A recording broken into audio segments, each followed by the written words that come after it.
Always Believe house. Today's a special day. It's the first Wednesday of February, and the first Wednesday of February is World Read Aloud Day.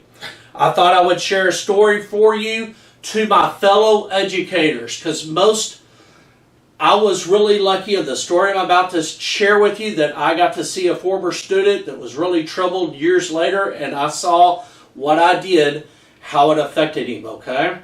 So to the principals and superintendents out there, this is huge to share, okay? It's a very powerful story about the impact a teacher could have, okay? So I'm reading to you from the story of Always Believe, and it's a story called Don't Stop Believing, and this is a true story about when I taught 8th grade math in Dayton, Texas, and I had several 16-year-old boys that I just didn't think I connected with when I was teaching them, but this is a very powerful story. Josh, please see if you could do the next step in this problem. Remember to believe. Josh, you can do this. I believe in you. Josh, stop. Please pay attention. If you believe in yourself, you can get this. This was the story I had with Josh, a 16-year-old 8th grade math student who only went to school because he was too young to drop out. All right, students, what are the key numbers to look for when changing the table of values to an algebraic expression? A ball of paper flew across the room. I knew it was Josh. I kept on teaching as the students were still focused. Ashley, can you tell us the numbers we are looking for? Ashley replied, it is the common difference and the starting number. Great job, Ashley. Ashley was a student who had never passed the math state final exam called TAX. But the proverbial hamster was now spinning the wheel in my class. She loved my first rule of always believe in yourself, and her brain was like a sponge this year, absorbing all of my teachers. These are the kids that teachers love. Then there was, Mr. Toups, this is stupid. I'm never going to use this in my life. Josh once again interrupted the class. As any teacher will tell you, students like Josh make a challenging job that much more demanding. But a deeper look into Josh's life revealed a very tragic story. Josh had no home life. His parents were not present, and most nights he slept on a sofa in his sister's house. I kept telling myself to be thankful that Josh was even here, but my positive always believe message couldn't penetrate the shell that Josh put around himself. These days it seems like teachers have a great number of Joshes in their rooms. Students from broken families. No one respects them or gives them positive reinforcement. And the only way they get attention is to misbehave at school. It's sad, but as a teacher, I'm seeing firsthand the deterioration of American society and the family unit.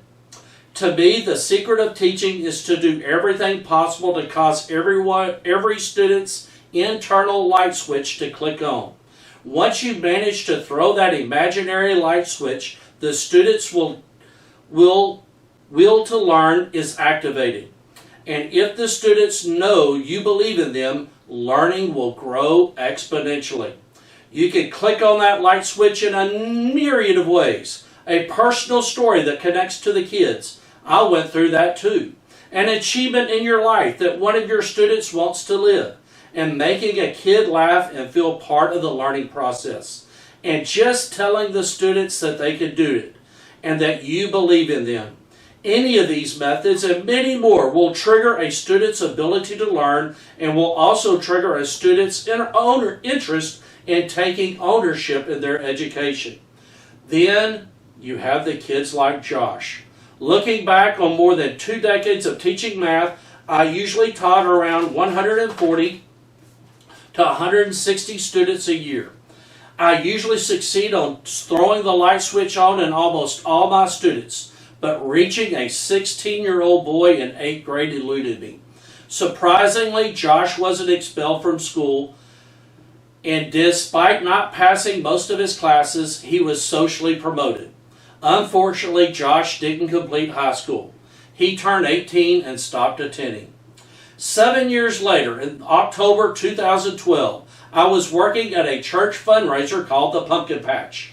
It was a beautiful Thursday evening. The sun was setting and the sky was revealing yet another thank you God moment. A young man and young woman walked through the gate with a toddler. It was a young couple getting a pumpkin for their 3-year-old daughter. "Mr. Toups, it's you!" The young man sped up and shook my hand and gave me a hug. "Mr. Toups, I am so glad to see you." I had a tough time recognizing him as an 8th grade student, still had growth spurts before reaching adulthood.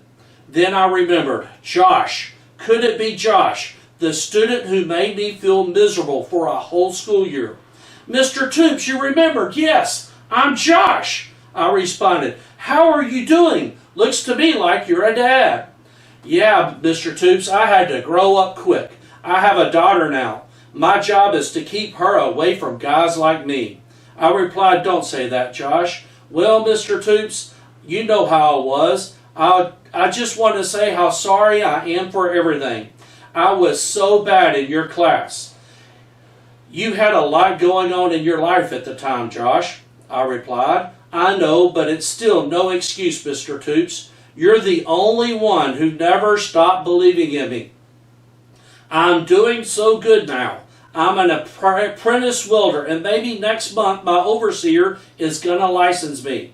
I really like welding, and to tell you the truth, I use the math that I never thought I was going to use." "I'm so proud of you, Josh. That is truly outstanding." Josh continued, "I knew I was a bad student, but I did learn in your class. I remembered most of all you taught me, and now I'm using a lot of math in my job." "That's wonderful, Josh. Yeah, after I get my welding license, I'm going to propose to Stacy. I made a lot of bad choices in the past, but now I believe in myself, and I'm going to do what is right." "I'm so proud of you, Josh. I thought you were a student that slipped through the cracks, but I'm so glad you've turned things around. Thank you again, Mr. Toop." Josh shook my hand and gave me a hug. "Thanks for believing in me when no one else did." Holding back my tears, Josh walked to his soon-to-be fiancée and got a pumpkin for his daughter. That was the first time I got to see one of the many 16-year-old 8th grade boys that I thought I'd never reach. But as it turns out, I was just planting a seed that needed more time to sprout. I learned a powerful lesson that evening.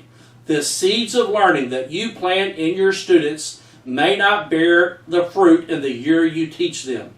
Be positive with them all year, and you will be surprised how your words may impact their future.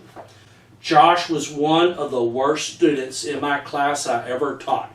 If you have a Mount Rushmore of things, the top 4 of things, Josh probably would have been the George Washington of the Mount Rushmore of bad students I taught. But my always believe mantra sunk in. Never ever give up on these kids, okay? They may be bad right now. They're acting out of foolishness, okay? They may not have anything to go home to. Just keep believing in them, all right? Hope you enjoyed my story. I hope several educators get to hear this because you are making a difference. Remember, this is what I tell my students at the end of every day. Hopefully you tell them something like this too. You are amazing. You are created to do wonderful things, and you are awesome.